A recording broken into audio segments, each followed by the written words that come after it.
নমস্কার বন্ধুরা, আমার চ্যানেলে সবাইকে স্বাগত। আজকে তোমাদের জন্য নিয়ে এসেছি খুব কম তেল মশলা দিয়ে হালকা নিরামিষি তরকারি। যারা এই প্রচণ্ড গরমের মধ্যে বেশি তেল মশলা দিয়ে খাবার খেতে একদমই পছন্দ করো না, তাদের জন্য আজকের আমার এই রেসিপিটা। তাই আজকে সজনে ডাঁটা আর আলু পোস্ত দিয়ে রান্না করে দেখাবো। আর এই গরমে সজনে ডাঁটা ওঠে, আর এই সজনে ডাঁটার তরকারি খেতে কিন্তু বেশ দারুণ লাগে।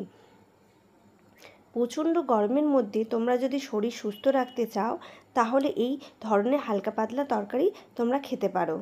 প্রথমেই ডাঁটার উপরে থাকা খোসাটাকে ভালো করে ছাড়িয়ে নিতে হবে, দিয়ে তারপরে এরকম সাইজ রেখে টুকরো করে কেটে নিতে হবে। এখানে আমি আলুও কেটে নিয়েছি, তবে সেটা তোমাদেরকে আর দেখালাম না। এরপরে এই রান্নার জন্য সবথেকে গুরুত্বপূর্ণ জিনিস হচ্ছে পোস্ত। এখানে আমি 3 চামচ মতো পোস্ত নিয়েছি আর কয়েকটা কাঁচা লঙ্কা নিয়েছি। তবে এই রান্নার ক্ষেত্রে কিন্তু পোস্তটা একটু বেশি লাগে।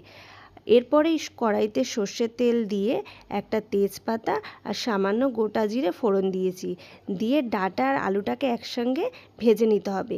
এখানে ডাঁটা আর আলুটাকে কিন্তু বেশ ভালো করে কিছুক্ষণ ধরে ভেজে নেবে, যাতে এটা দেখতে একটু লালচে হয়ে যায়।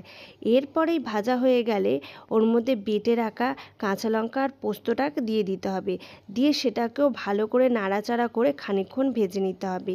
এরপরেই সামান্য হলুদ, সামান্য জিরে আর সামান্য পরিমাণে লঙ্কা আর পরিমাণ মতো নুন দিয়ে আরও কিছুক্ষণের জন্য ভেজে নিতে হবে।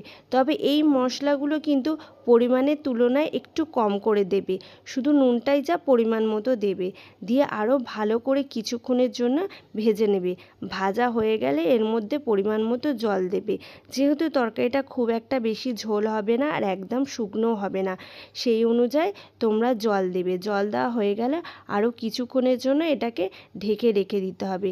যখন এটা ভালো করে কিছুক্ষণ পর সেদ্ধ হয়ে যাবে, তাহলেই হয়ে যাবে আমাদের আজকের মতো এই তরকারিটা। ব্যাস, এই তরকারিটা করার জন্য আর কিছুই লাগবে না। তরকারিটা ভালো লাগলে একটা লাইক করে